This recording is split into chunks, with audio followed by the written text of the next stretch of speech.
Olá pessoal, tudo bem com vocês? Espero que estejam muito bem depois desta prova feita em Fortaleza. A gente fala que é a prova do ISS Fortaleza, né? A prova da prefeitura, enfim, para a área fiscal.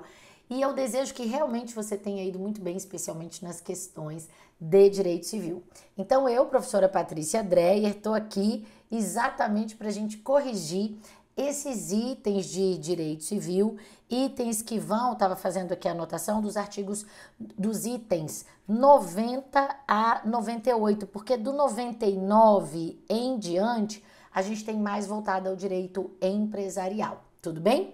Então, olha só, o que eu pude perceber? Questões mais de disposição literal, nem tanto de jurisprudência, mas questões que vão fazendo associações de dispositivos. Por exemplo, eu só quero falar artigo, né? Do item 90 para frente, a gente tem assim, ó, o item 90 diz: corrigido o texto de lei temporária antes de seu termo inicial, o novo texto é considerado lei nova, a qual terá, salvo disposição em contrário, vigência de 45 dias após a publicação oficial, permanecendo em vigor até que outra lei a modifique a revogue. Eu entendi que isso aqui está errado. Por duas razões. Se a lei é temporária, ela não vai ter vigência até que outra a modifique ou a revogue. Ela vai ter vigência pelo tempo que vai dizer a lei. E se está dizendo assim: corrigido o texto de lei temporária antes de seu termo inicial, então, na verdade, a gente não tem lei nova, a gente tem uma lei que está sendo corrigida no período da vacatio legis.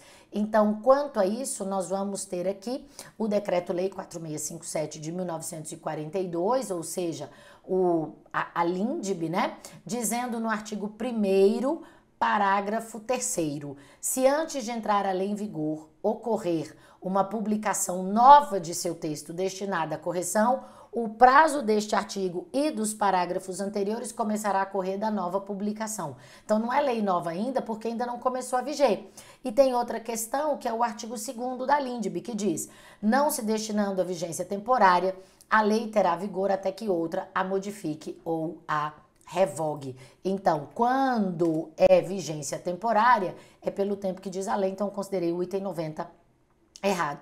O item 91 diz assim: o fenômeno da repristinação decorre de previsão legal, enquanto o efeito repristinatório decorre de norma declarada inconstitucional, certinho. A repristinação está prevista no artigo 2º, parágrafo 3º da LINDB, que diz: salvo disposição em contrário, a lei revogada não se restaura por ter a lei revogadora perdido a vigência. Ou seja, a lei revogada só será repristinada se o legislativo disser. Agora, o efeito repristinatório é uma consequência do julgado do Supremo Tribunal Federal, em sede de controle concentrado, que julga uma norma inconstitucional e, por via de consequência, ela nunca poderia ter revogado a norma anterior. Então, eu entendi o item 91 correto. Então, 90 errado, 91 certo. Depois o 92, que diz assim: apenas a autoridade judiciária brasileira possui competência para conhecer de ações relacionadas a imóveis situados no Brasil. Até aqui tá lindo. Aí continua: ressalvados os casos de imóveis pertencentes a estrangeiros sem herdeiros brasileiros. Mesmo assim, se são imóveis situados no Brasil, só o judiciário brasileiro tem competência para conhecer de ações relacionadas a eles, porque o imóvel é território e território é elemento da nossa soberania. Pode haver a aplicação de lei estrangeira? Pode, se ela for mais benéfica para os herdeiros brasileiros. Mas o fato é que é a autoridade judiciária brasileira que tem competência para julgar, tanto faz o imóvel ser de brasileiro ou estrangeiro. Então, eu considerei o item 92 errado. Depois, o item 93. A omissão da lei autoriza o juiz a adotar métodos teleológicos de interpretação. Já está errado. A omissão da lei autoriza o juiz a adotar métodos de integração, previstos no artigo 4º da LINDB, que quando diz assim: quando a lei for omissa, o juiz decidirá o caso, de acordo com a analogia, os costumes e os princípios gerais de direito. Quando a lei existir, diz o artigo 5º, na aplicação da lei, aí sim, o juiz tem uma interpretação teleológica, atenderá aos fins sociais a que ela se dirige e às exigências do bem comum. Portanto, no meu entender, esse item 93 está errado.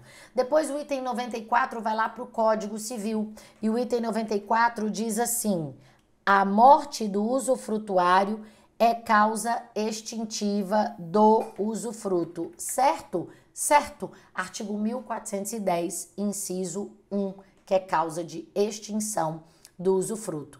Depois diz o artigo 95, não se admite aquisição de usufruto de imóveis por uso capião, salvo quando previamente registrado em cartório competente. Se está registrado, não precisa de uso capião. Agora, é possível usar e fruir de um determinado bem de maneira mansa, pacífica, contínua, ininterrupta, independentemente de justo título e boa-fé, e com isso usucapir o usufruto? Sim, é perfeitamente possível. Então, o usufruto se converte em direito útil da coisa e lhe dá o direito ao usufrutuário de gozar plena ou temporariamente do direito alheio sem modificar a sua substância ou forma. E aí você vai perceber no artigo 1391 do Código Civil, ele diz o seguinte, eu vou pegar aqui para você, artigo 1391. Olha o que ele diz. O usufruto de imóveis, quando não resulte de uso capião, constituir-se-á, desculpem, mediante registro no cartório de registro de imóveis. Então, o usufruto é possível de ser adquirido por uso capião? É. Salvo quando previamente registrado? É. Por quê? Porque se não tiver previamente registrado, vai ser usucapido. Se tiver previamente registrado, já é usufruto. Então, quando diz o item 95, né? Não se admite aquisição de usufruto de imóveis por uso capião, aí já tá errado, tá? Então, item 95 errado. Só voltando, 90 errado, 91 certo, 92 errado, 93 certo, 94 errado, 94 certo e 95 errado.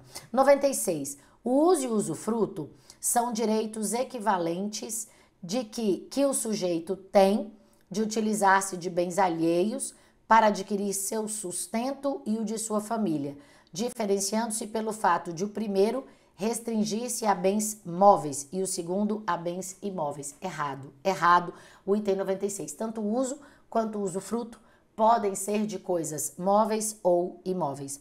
Depois o 97, que diz assim: segundo lições doutrinárias, o Código Civil adota a teoria da realidade técnica para afirmar e justificar a existência da pessoa jurídica. Corretíssimo, não está em dispositivo nenhum, mas correto. E depois o item 98. Segundo a redação do Código Civil, o empresário casado em regime de comunhão universal de bens pode gravar de ônus reais os bens imóveis que integrem o patrimônio da empresa, independentemente da outorga. Apesar de isso ser, na verdade, direito empresarial, diz o artigo 978, o empresário casado pode, sem necessidade de outorga conjugal, qualquer que seja o regime de bens, alienar os imóveis que integrem o patrimônio da empresa ou gravá-los de ônus real. Porque nesse caso é patrimônio da empresa e não patrimônio do casal, portanto, correto. De maneira que ficou assim: 90 errado, 91 certo, 92 errado, 93 errado, 94 certo, 95 errado, 96 errado, 97 certo, 98 certo. E eu espero que tenha sido espetacular essa prova para você. Se você tiver alguma dúvida, pode me chamar no Instagram, Patrícia Dreyer, você vai me achar com facilidade.